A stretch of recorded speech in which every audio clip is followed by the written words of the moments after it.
We trying to get to these coins.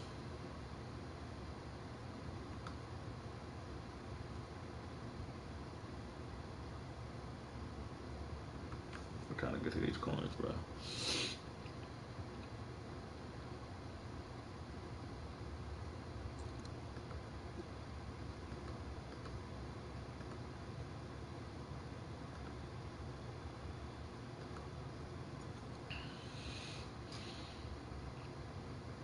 We definitely trying to get to these coins, my G.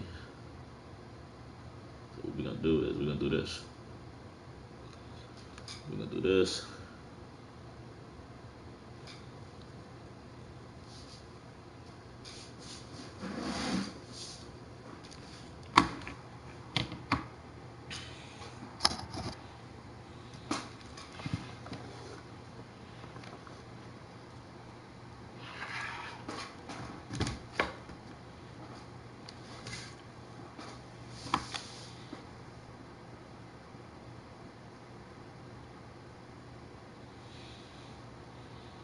So we're gonna start this.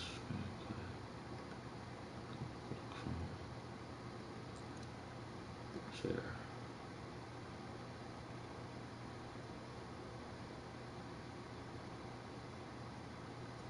I'm going to theater mode.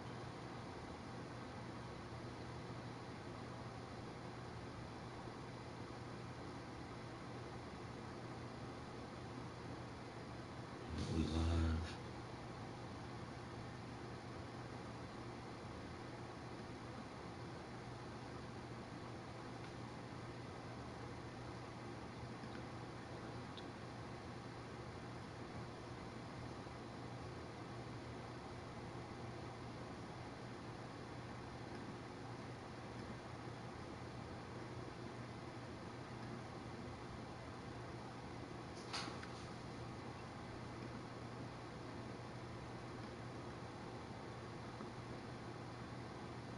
That's what we doing.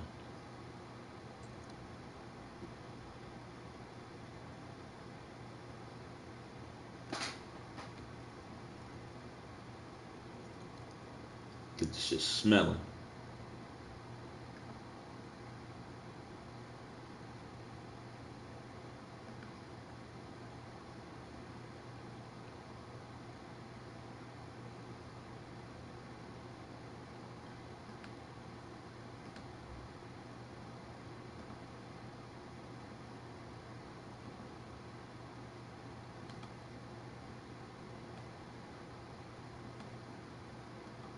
Hmm.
with one of the country's big...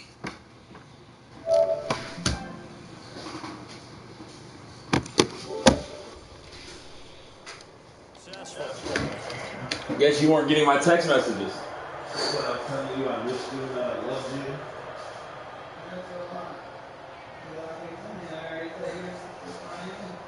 No, I sent you a message before that, so okay. I didn't get it then. When you messaged me and I said I'm up and you said lay down. I have reminded him good and he said I missed it a lot and then I was on my way home so I just didn't check that. I think you said how's work. Oh. Yeah.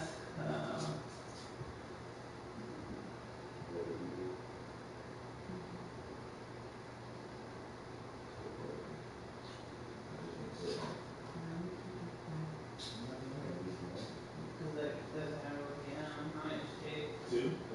Yeah, but you didn't sleep it off, so I just got over me instead of sitting to your body. I was gonna assume that when you were doing PC.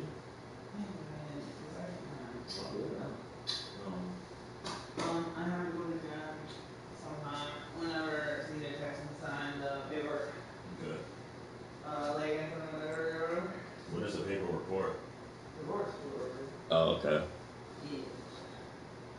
I think we both want that done, yes? Yes. Yes.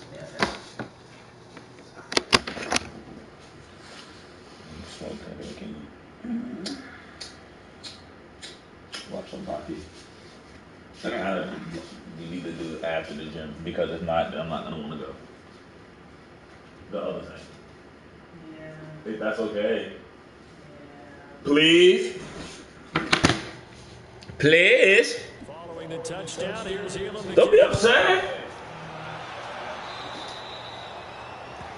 And that drives coaches insane, doesn't it? When they see I'm not upset. It just doesn't feel right, does it? Plus, you're giving up yardage. They've got good starting field position as they come up here 1st and 10. Hey, today's the 9th, right? Shotgun now for Wentz. Are you upset for real? No game. Yeah. Wow. Now the Ravens gonna Yes, you are. timeouts. It's just their Oh, first, Lord. down to 2 remaining as we step aside here in the 4th quarter. Looking to throw again. Second down. Wentz. Say that one more time. It's picked up by the Ravens. You can't make any kind of mistakes. It's been pretty symptomatic what we've seen all day, isn't it? This big and big. It's an afternoon to forget, absolutely. Jesus Christ.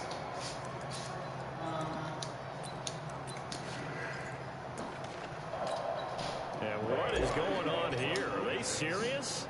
1st down, and they're in punt formation. And on 4th down, honest punt team sending this one away. And that is much too long. Are you kidding me? Touchback. Wentz and the Eagles now. You gonna do that the whole time? At the 20. Probably only for like 5 more minutes. Trying to shake off the interception from the last drive. He'll look to throw. And that's complete to Jeffrey. The completion good for 3, and it's 2nd down. Now 2nd and 7 from the 23.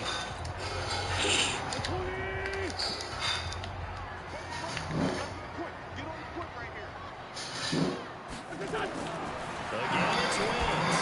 They'll set up the screen to Howard.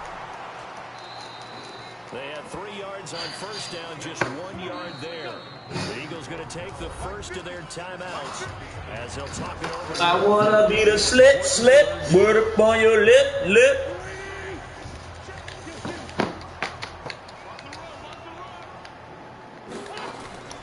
Wentz to throw again. Looking for Aguilar, and it's intercepted. Picked off by Ryan Shazier. And they will set up shop in enemy territory at the 42-yard line. Well, this defensive pressure has been constant all game long. The pass rush, the coverage, they've all been excellent, and now they'll tack on an interception here as this one continues to slip just further and further out of hand. All things considered, a pretty good kick, just cruel punishment there to be denied by the crossman. If you're going to hit from that distance, sometimes you're going to need a little luck, and unfortunately for him, this time the break goes against him. Good starting field position for him as they come up first. Hey, come here.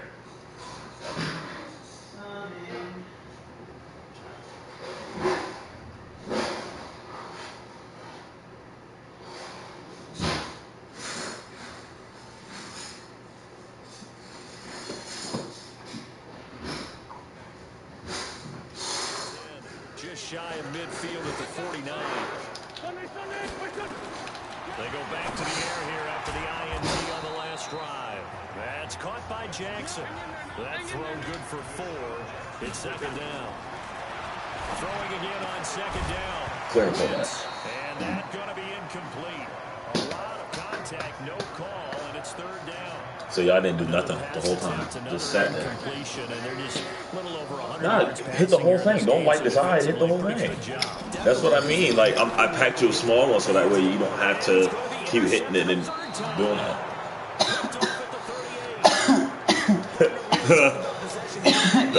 But it hurt. Throwing an interception here when you have to claw your way back in, that was going to hurt, and in a big way.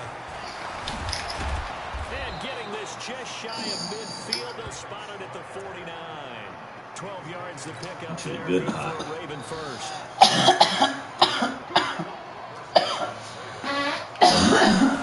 And I want to finish eating so I can watch Bake. Across the midfield stripe into Eagle territory. He was brought down by Kamu Bouger-Hill. There you go. There you go. That's the champion I know. Yeah. Yeah. I'm a There you have it, another challenge and another victory. And remember, you can always replay challenges if you left any stars on the table.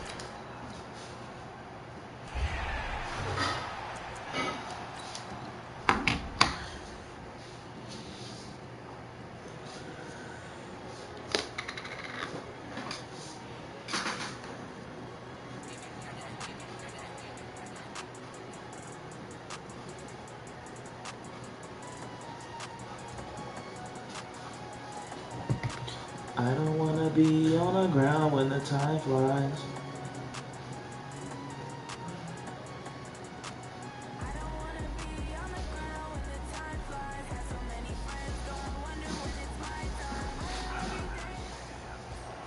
Hello, and welcome to this Madden Ultimate Team Showdown. I'm your host, the Coach.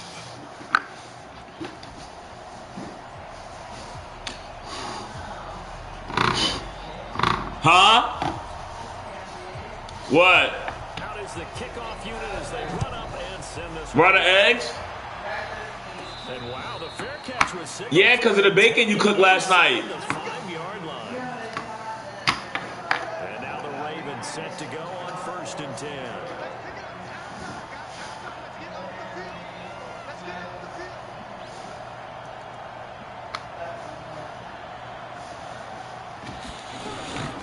They'll run on 1st down.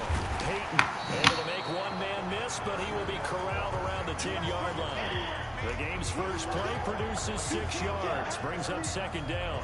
Well, I think that's what they're going to need to do here in the first half. You've got to take some pressure off of this young quarterback, and no better way to do it than to establish the running game early. The last run got 6, now 2nd and 4.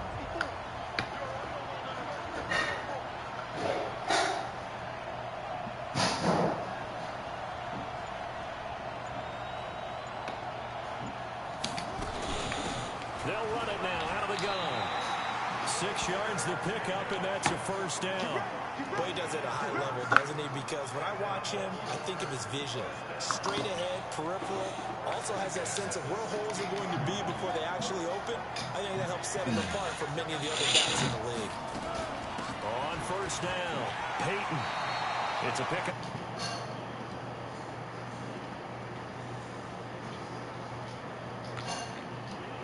Size that we've seen so far, but pretty good return. Yeah, you got to like that. They've strung together a couple of 1st downs, established what they wanted, the running game. And guess what? They also got the lead guy running it pretty well, too. Able to shake free for about 7 up to the 35. A nice run here early on. It doesn't take a great play caller to realize you want to establish a Okay. And a reinforcement coming in as they're going to stop behind the line.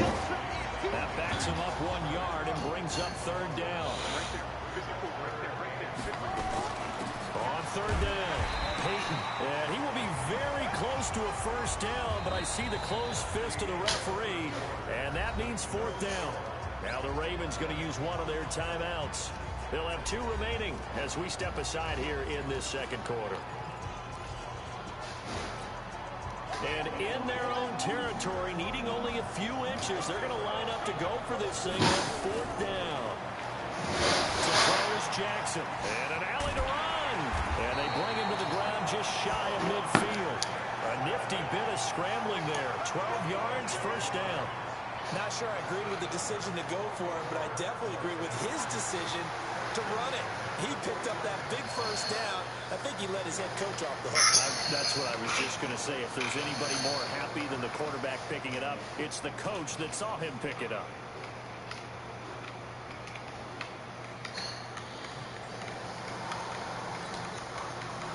Coming up to the line, and they will need to run another play here before the 2-minute warning. They'll run on first down. Peyton. That one good for 13. Know the game. Tremendous blocking by the interior offensive line. They didn't just gash him there. They blasted a gaping hole for him to gallop through. And if he comes back to the huddle, he better be giving him a not much space to rumble. All runs on this drive so far. It's first and 10. They'll run it now out of the gun.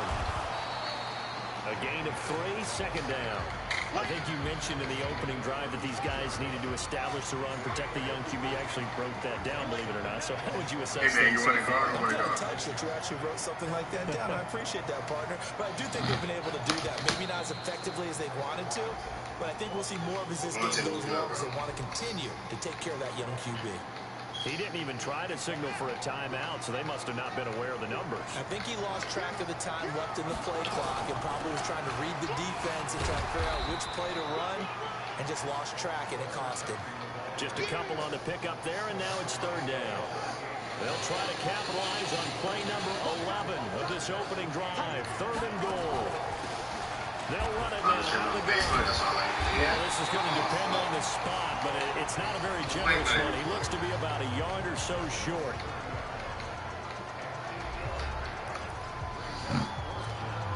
They've already gone for it and made it once on this opening drive. They're going to try it again on fourth down. It was good. Devontae was good. And it was good. Can I play music? Streaming? No, you can play it, but they're going to cut that shit off. You can't play it those type streaming. They'll try and throw for it with Jackson. Flush to his right. He may try and run for this. A nifty bit of scrambling there. 12 yards, first down. Containing him is becoming a big problem. We've already seen this once earlier in this drive. Yeah, and so now 2 times this has happened. Do you adjust something? Yeah, I think you do. I think you have something about your rush range. Try not to either get too wide or too narrow. Make sure someone is there waiting for him to take off. So 2 quarters down, 2 remain. Charles and I return after the break. And we welcome you back now alongside Charles Davis. I'm Brandon Gordon getting set for quarter number 3 here. These offenses seemingly still back at the hotel for the first half. 3-0 our score as the second half gets underway. And no run back here. This will be a touchback, and it comes out to the 25-yard line. 50.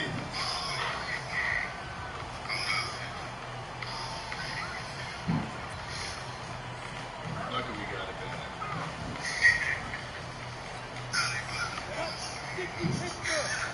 Hey, Romeo, appreciate you, dude. Good looks, bro. Y'all know this thing, man. Had that follow button. They'll run now with Okoye, and he tries to power. He just said, hey, he just know you're 50. Get back to the line of scrimmage. It's a loss of 2 there, bringing up second down. The opening play of the drive goes backwards. Now they'll come up on second and 12. Rebound the On wing. the toss, here's Allen. And he'll get it up near the 35, right at the 34 here. They get 11 back on that one. It leads to third down. So from second and long, now we go to third and very manageable. Yeah, they love that phrase, don't they? because as an offensive coordinator, you can keep people a little bit off balance and guessing. Because you don't have to throw it. You can come back with a strong run game if you want to. And if you're in 4-down territory, that really opens things up for you. You behind an interior finish. But he cannot connect. Another drive comes and goes. Still nothing on the scoreboard. Yeah, when the second half comes, it's real easy to get discouraged and wonder if you're ever going to get things started. You just got to fight through it. Got to keep pounding away. And the fair catch is taken at about the 15-yard line here. So a change of possession here on the punt. And the Ravens will get it. 1st and 10 from deep in their own territory. Jackson and the Ravens come up now 1st and 10 at their own 13.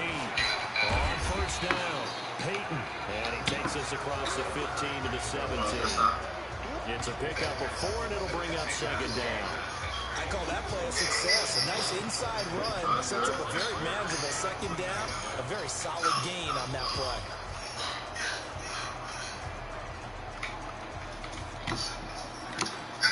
Following the pickup of 4, here's 2nd and 6.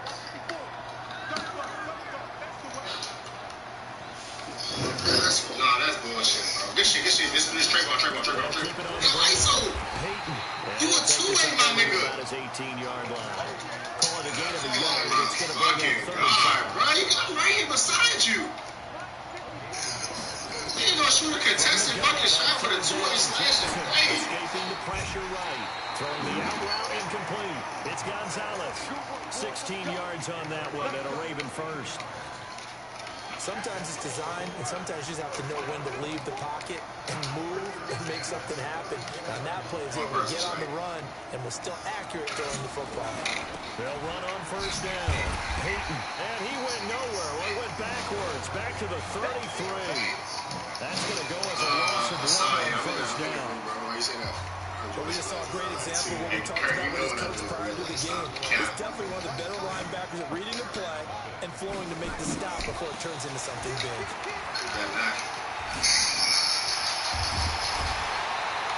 22 yards there, a 1st down. He's still rumbling, isn't he? Still looking fresh in this one despite the heavy workload. But you and I both know, well-conditioned, and he did tell us that he thrives on being at his peak late in ball games. Brian Urlacher, the big middle linebacker, in on the stop. Well, at this stage, that's exactly what you want offensively. Good run on 1st down, stay in bounds, keep that clock rolling. And look at that play chart that the play caller has in his hands right now. That's what you got to focus in on because that's divided up in sections. And right now, he's looking at that 4-minute offense section. What running plays do we have to bleed down the clock and take care of the football? Right now, they're executing really well. 12 yards to pick up there, good for a Raven first. And not totally home free yet, but it's looking good as they come up 1st and 10.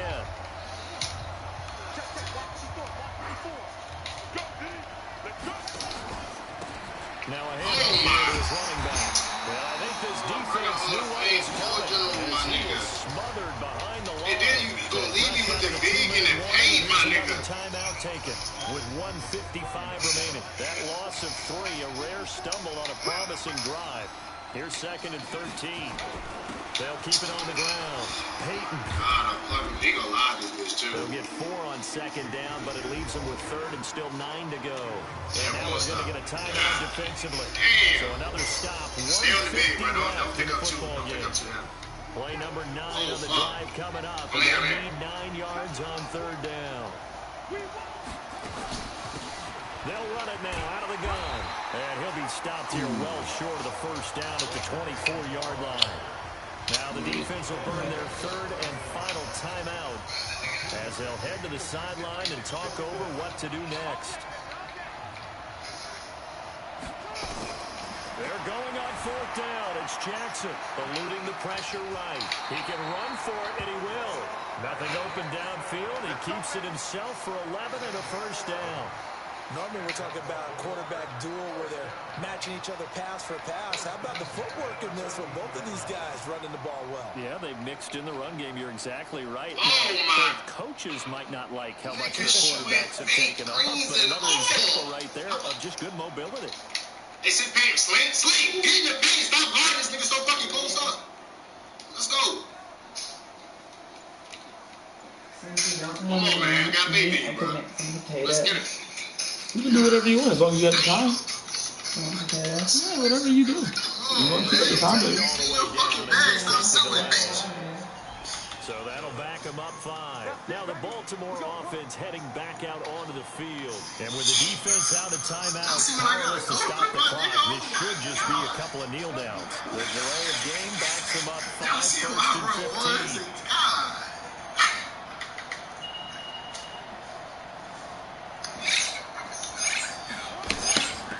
He'll give it here to his running back. And he'll get this down only to the 18. He's not even getting booted in a player like that. 2nd and 14. 2nd and long, but you got to figure this almost certainly another run. I can't breathe. Keep it on the ground. Peyton trying to find a lane, but instead he'll get back to the line of scrimmage. You said what? And no more. Nothing doing there as the 13th play of the drive proves to be unlucky. Well done. You've defeated this ultimate challenge. Now, if there are stars still available, you can always reach.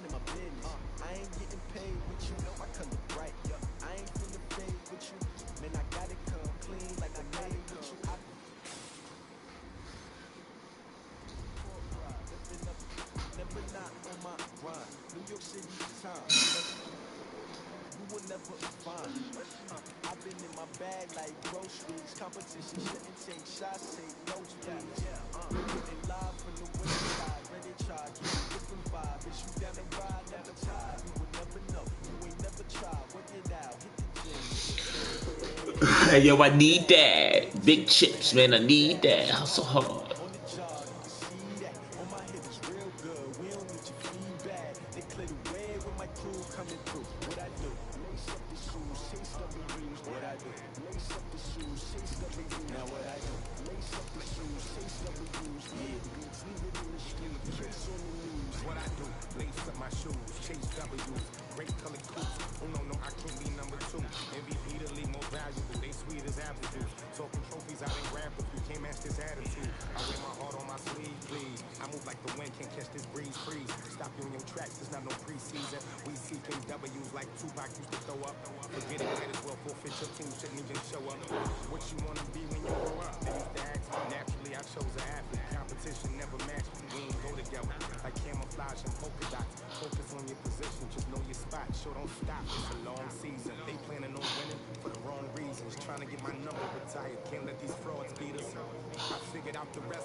Honestly unforgettable. You were Joe like Chappelle show.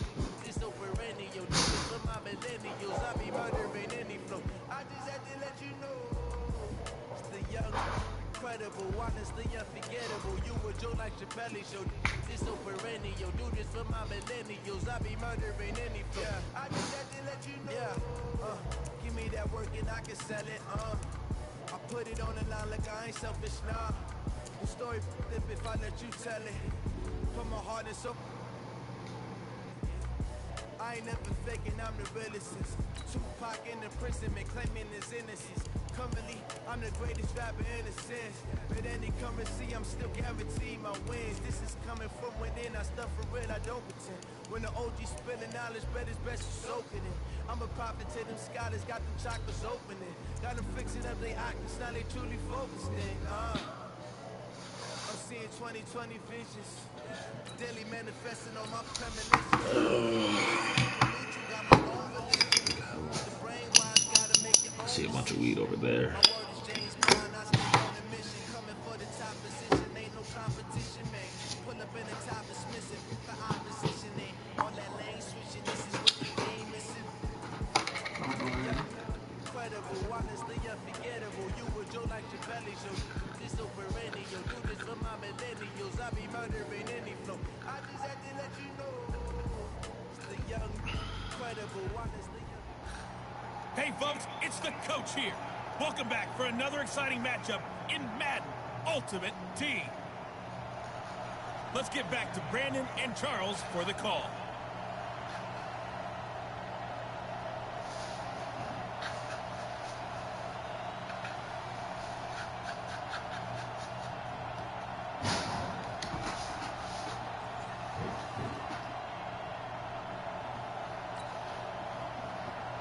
And ready to get the party started for the second half. It was an even first half, all tied on the scoreboard. Fairly short kick, taking it to 14 here.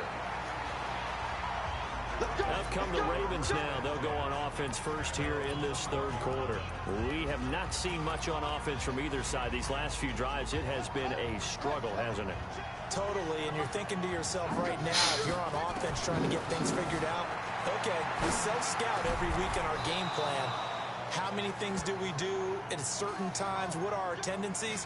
Time to go to some of those tendency breakers and try and create some offense. They'll always have those in their back pocket, don't they? You have to, and if you don't keep abreast of what you're doing, you lock into a rhythm and make it easy for the opposition. Looking for tendency breakers right now. A throw over the middle, taken in. They'll wind up getting 10 back as that sets them up for third down. Terrell Owens racking up catches in this contest, not uncommon from his playing days, where he listed targets in bunches. Yeah, and I know a lot of people remember, maybe not the younger crowd, but back in 2000, he had 20 in a single game against the Bears, and that's the NFL record. Hey, come here. An extra cornerback now in the game for the Chargers here on third.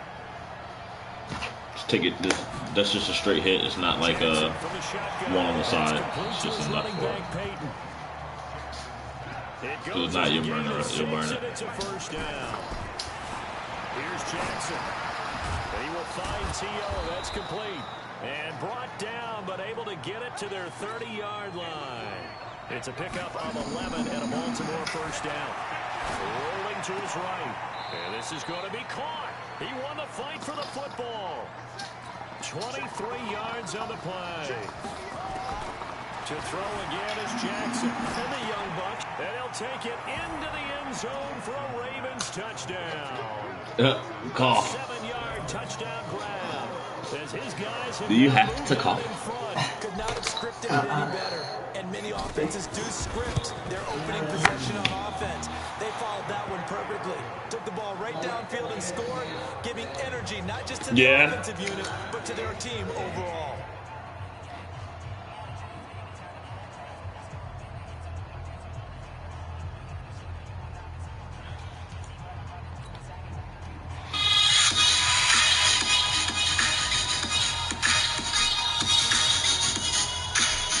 Touchdown. Here's Elam to kick it away. One of the hallmarks of sport is ironically a sense of fairness, that everything is on the level. All participants have an equal chance. But as we all know, sometimes the game was rigged from the start. Now, we're not counting down the most controversial decisions, but we have done that. Go check it out. Now, today we're looking at 10 figures in the sport who got the short straw, not realizing they never had a chance in the first place. These are the 10 times someone was royally screwed out of something they deserved by unfair circumstances outside their control or another party not playing by the rules. I'm Tommy from MMA On Point, and these are MMA's 10 biggest screw jobs. Number 10, Bob Meyerowitz by Nevada. Everything in this entry should be considered with a picogram of salt, which is why it's been placed so low on our list. In the late 90s, Bob Meyerowitz and SEG were hemorrhaging cash trying to keep the UFC afloat. TV exec Leo Hendry told Bob that the sport would need to get sanctioned in Nevada in order to get major pay-per-view backing. So in April of 1999, Meyerowitz and company were set to give a presentation to the Nevada State Athletic commission, but asked that their portion of the day's meeting be canceled. From here, things get a lot bit murky. In an interview segment that was later retracted and pulled from the broadcast by CNBC at the behest of Zupa's legal team, Bob claimed that prior to the meeting, the commission was going to say yes to MMA, but at midnight, Meyerowitz got a phone call telling him to cancel the meeting tomorrow because one commissioner wasn't on board. And that commissioner was, it turns out that commissioner was Lorenzo Fertitta, and that he had changed his mind. Zupa released a statement contradicting this version of events and said the final cut of the interview done by CNBC made it seem as if Fertitta had somehow blocked the vote and then the next day snatched the company from underneath SEG, knowing full well as soon as he did, Nevada would sanction MMA and everyone would get fucking rich. Let's just say there's a reason CNBC pulled the clip. There was supposed to be a meeting in April of '99. Fertitta was a member of the board. However, no vote was planned. This was simply meant as an exploratory meeting. In fact, Fertitta and other commissioners started regularly attending events and forming relationships with UFC personnel after this in an attempt to learn more about the sport. There were reports that SEG would then ask for a vote in the summer, but the request simply never came. Outlets at the time did claim that there wasn't enough support from MMA in Nevada, but there were several members that weren't on board with this idea yet, and there's never been any indication that one of them was Lorenzo. Fertitta would leave the commission to take his role as president of Station Casinos in August of 2000. That next January, Meyerowitz did sell the UFC to Lorenzo and his brother Frank, but it should be noted that Zupa actively campaigned and pursued sanctioning for 7 full months after that, including flying John McCarthy out to convince the commission before MMA was sanctioned in Nevada. Yes, Fertitta's past relationships with the commission certainly helped them when it came time to vote a year after he left, and something compelled Meyerowitz to cancel that meeting, believing he didn't have enough support. I didn't know. I'm coming. Hold on. Follow up in 99 and 2000. Oh no, I'm doing a solo. I can still come in there. As much as it's a great story, the idea that Lorenzo masterminded this in April of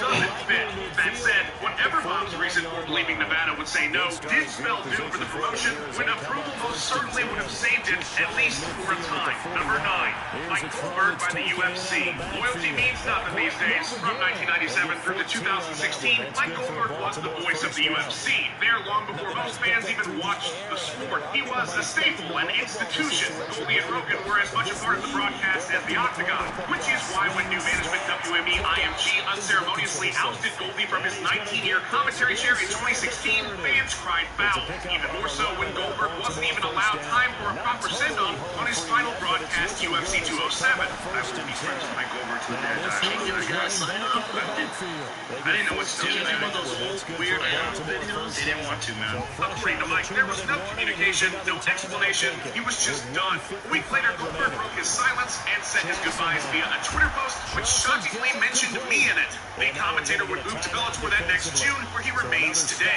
Considering how long he was a major part of UFC broadcasts, and even allegedly turned down huge money to no-show a pay-per-view, and instead worked for the WWE full-time, it's just not right to drop him with literally no acknowledgement whatsoever. No video package, no thank you screen as they went off the air. They didn't even let him end the broadcast with "It's all over." Number 8, Kevin Randleman by Alabama. It doesn't matter how often I watch this fight, it's still ridiculous every single time I see it. Let me take you back to the late 90s. It's UFC 20. Kevin Randleman and Boss Rutten are fighting for the vacant heavyweight title in Birmingham, Alabama. The bout is judged on a full, so if it goes the distance, no points per round system is in place. The judges just decide who they think won the fight. Despite smashing Boss's face early on and literally controlling from a dominant top position for nearly 95% of the 21-minute fight, the other 5% of the time mostly spent on Randleman's 6 successful takedowns, 2 out of 3 judges awarded this thing to Rutten. It doesn't matter what era you consider this fight, there's absolutely no way you can watch it and say that Kevin Randleman lost. It's one of the most ridiculously bizarre decisions in MMA history, and the monster got screwed straight up. But it was more a product of the era and the state having no idea what a winning fight really was in a sport that was rapidly evolving.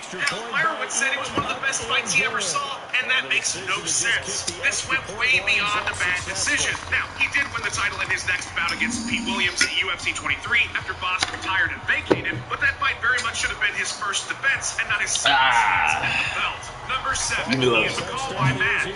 Up front, he had all the makings of a big-time UFC star. He was talented, charismatic, a great interview, a strong social media presence. He had everything you could want. But 8 years after his debut, he's most famous now for the terrible luck that plagued his career. Things really started when he got screwed in his UFC debut against Demetrius Johnson in the four-man flyweight tournament. After an awesome and incredibly close fight, DJ was awarded a split decision victory, but somebody skipped second grade and counted up the cards wrong. The fight should have been a majority draw, and with the special rules of this flyweight tournament, there should have been a sudden death fourth round. Instead, there was a rematch that Johnson won unanimously. Now, it's easy to say, look, he got a second chance and blew it, but beating up one of the greatest fighters ever for a round is not the same thing as an entirely new fight. His bad luck started there and only spiraled after that. Had he won and become flyweight champion, who knows what doors would have opened for him. Better training, better partners, sponsorship money. Look, DJ had Xbox for a while. That one round could have changed his entire life, but we'll never know because somebody couldn't do addition.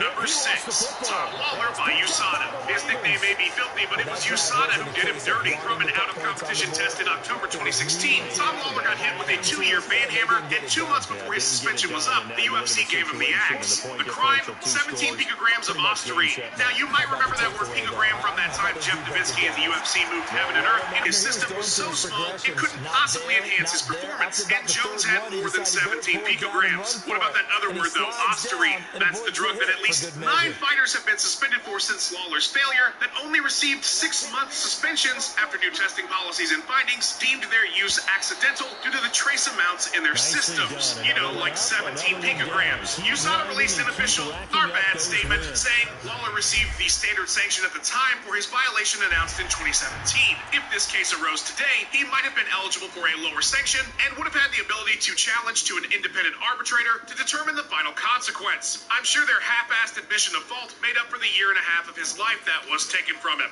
Number 5, Nate Diaz by the UFC.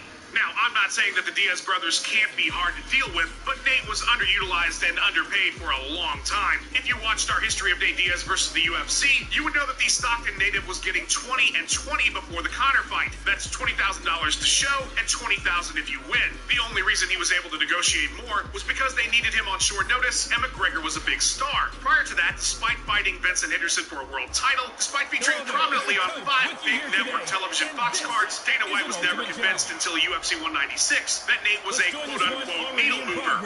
Nate Diaz is not a needle mover. I love Nate Diaz. Nate Diaz is actually one of my favorite kids. Now, we all know that was clearly not the case, but the nightmare 8-fight contract Diaz signed prior to his bout with Henderson in 2012 wasn't even good mid-card pay. And the then contender was under the impression the terms could be renegotiated after the Bendo fight, something the UFC refused. Some shows were 15K, some were 20K, but given his star status now, it's insane to see how little he was making during that period of time. His beef with the UFC did in part help to popularize his anti-authority attitude and persona, but given the circumstances, I'm sure Nate would have just preferred the money. Number 4, Guy Mesker by Pride. This is probably the closest approximation on this list of the concept of a pro wrestling screwjob, so how fitting that it would be in Pride FC and feature pro wrestler Kazushi Sakuraba. It's the opening round of the 2000 Grand Prix tournament. Defenses right now, they seem to be a step ahead, don't they? Restaurants. Beating them to the point of attack, A beating place them to to the celebrate, punch. to take a first date, to grab a meal, to hold soccer practice, and even though tables are empty, the kitchens are full, prepping everything so it's just right,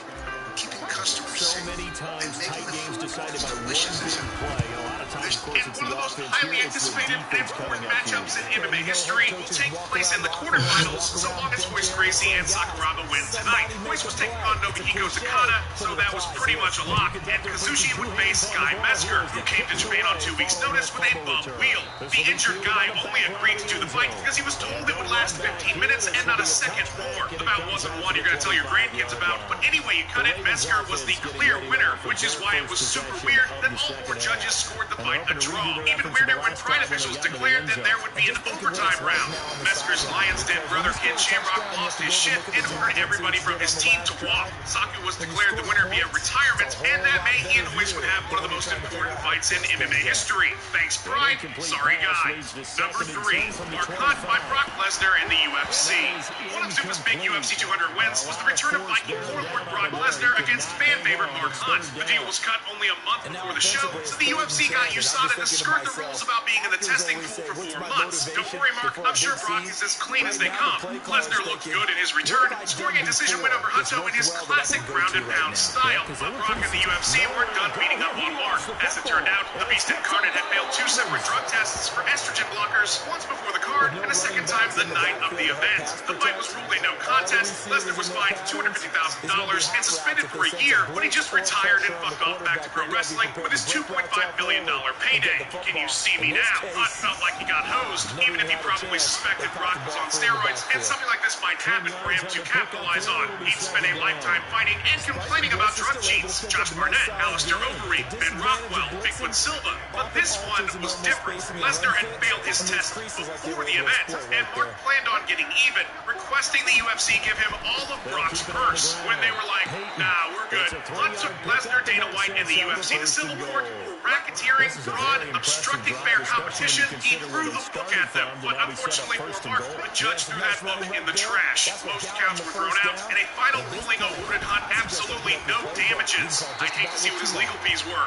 Or Hunto. As of late April, though, Mark plans on filing a new suit against the promotion, but no word yet on what that might be. Number 2, Daniel Cormier by John Jones. In so many ways, John Jones has screwed over Daniel Cormier. It's damn near his life's work. There was, of course, the 2 times their fight would need to be rescheduled because of Jones, once from an injury, and a second time 3 days before UFC 200 when Bones failed to put it on there with DC to fight I respect and I appreciate that, and I love you for that. Beat Cormier in a fight, the first time legit, and the second time in brutal fashion, with his post-fight reaction meme for all eternity, only to be overturned because of another failed drug test. There was the press conference brawl, the constant back and forth on social media, but more so possibly than any of this is how Jones has loomed over Cormier's entire legacy. DC won the light heavyweight title after John was stripped following his hit and run, and despite defeating Alexander Gustafsson, Volkan Ozdemir, and Rumble Johnson twice during his reign, the fact that Jones had beaten him and was stripped led many to unfairly underappreciate the accomplishments Cormier achieved at 205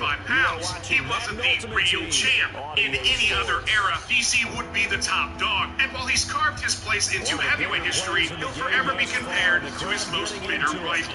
Number 1, Michael Bisping by Vitor Belfort. There were many victims of the testosterone replacement therapy era that started quietly in the mid-2000s and ended with a bang in 2014 when Vitor Belfort's terrifying 3-fight TRT-fueled murder fest and commando levels of testosterone led Nevada to banning therapeutic use exemptions. By far, the fighter that got it the worst, though, was Michael Bisping, who suffered a retinal detachment at the leg of TRT Tour in their 2013 matchup. The likes of Luke Rockhold and Dan Henderson, who was also a member of the TRT club, by the way, felt the wrath of the resurgent phenom, but Bisping's injury would eventually lead to the Count losing his eye altogether, a heavy price to pay, so that a depleted 35-year-old Vitor Belfort could fight like he was 19 years old again, despite his past history with PED usage, the likely reason he needed TRT in the first place. When Michael's good eye started having issues in 2017, he was forced into retirement. You could argue he was on his way out anyway, but it was only a year and a half since he won the middleweight title, and because of the Kick by Vitor, he didn't have a choice. Belfort and his unfair advantage had too much to do. I told you I was hanging extra. I just That did just wasn't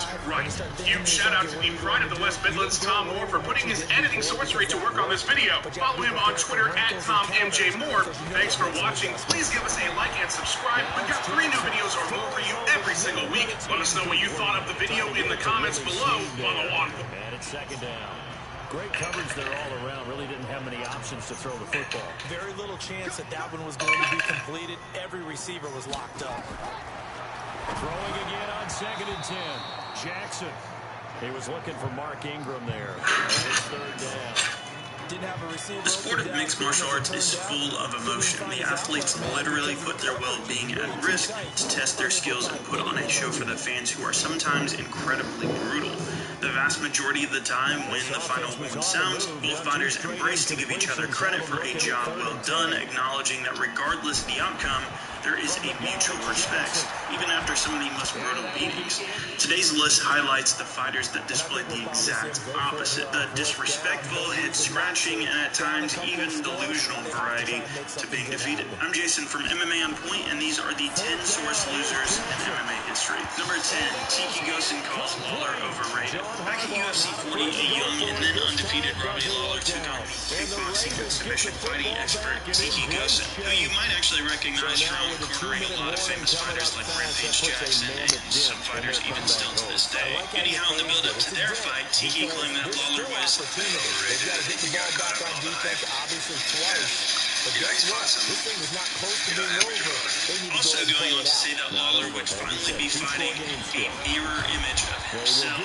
Strong words for the 6-3 Gosen who had gone 0-2 inside of the UFC. Tiki managed to land some decent leg kicks. That is before he got knocked out cold by Lawler less than 2 minutes into the fight. The beatdown left Tiki with a massive cut over his left eye as well. During the post-fight interview, Gosen got 2 minutes and we can watch boxing. You don't like it, do you? Yeah, I know. I said it. I take it back? No, I got a cut. They stopped because of a cut. So yeah, he did take it back and he thought it was because of a cut. Okay, the crowd right now boos towards Tiki as Lawler just stood there and smiled. Number 9, Benson Henderson fights like a girl. In one of the biggest fights in WEC history, Jamie Varner took on Benson Henderson to unify the lightweight titles in 2010. Henderson had won the interim belt while champion Varner recovered from injuries suffered in his title defense over Donald Cerrone the previous year. The fight itself was highly competitive, with Varner most likely ahead on the scorecards throughout the first 2 rounds. That is until he got caught up by Benson with a guillotine choke and immediately tapped out in the 3rd round. After the loss, a pissed-off Varner took to the microphone and uttered the now-famous phrase, I came to fight, then came to grapple. 2 different things. The irony here is that Varner initiated almost all the grappling exchanges and even put himself in that position to be choked during a takedown attempt. And things didn't change after the fight either. Varner would claim that Henderson fought like a girl and got lucky against him, completely ignoring and discrediting Bendo's skill in the process. Surprisingly, though, the two would manage to bury the hatchet over time and even train together in recent years, even considering the other a friend. But fans will never forget that post-fight speech. Number 8, shut the fuck up, mate. Back when Luke Rockhold was still the middleweight champion, he was booked in an immediate title rematch against Chris Weidman for UFC 199. But just a little over 2 weeks before their scheduled bout, Weidman was out with a neck injury. So who would step in but bitter rival Michael Bisping? And this was his first title challenge, a record still held to this day with the most UFC fights heading into a first title shot. Rockhold had submitted Bisping with ease in their first fight, making this a foregone conclusion for many fans, but none more so than Rockhold himself. Leading up to their fight, he would after Bisping, claiming he had no knockout power and essentially... Spicy.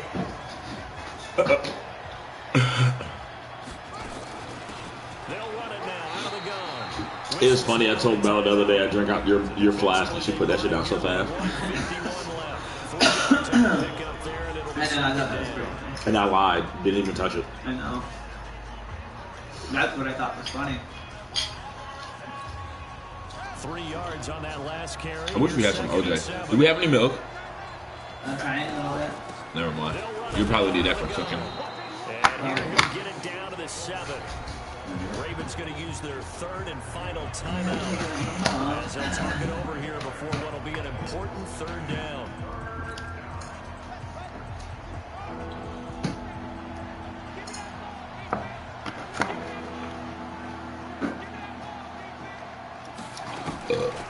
They'll run it now out of the gun.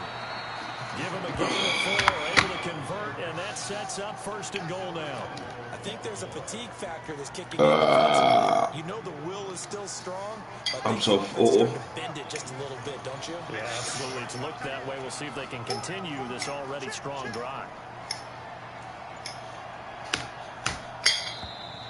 And the play clock is going to run out. You tried to kill me. They're in no hurry to get a play off. He didn't seem in a rush. I guess he didn't know what the play clock was. I think you're right about that. I'm going to end up being, like, not fat, but I'm going to end up being, like, Clock just ran out. I think he was as surprised as yeah. The Ravens taking a knee with victory seemingly in hand here.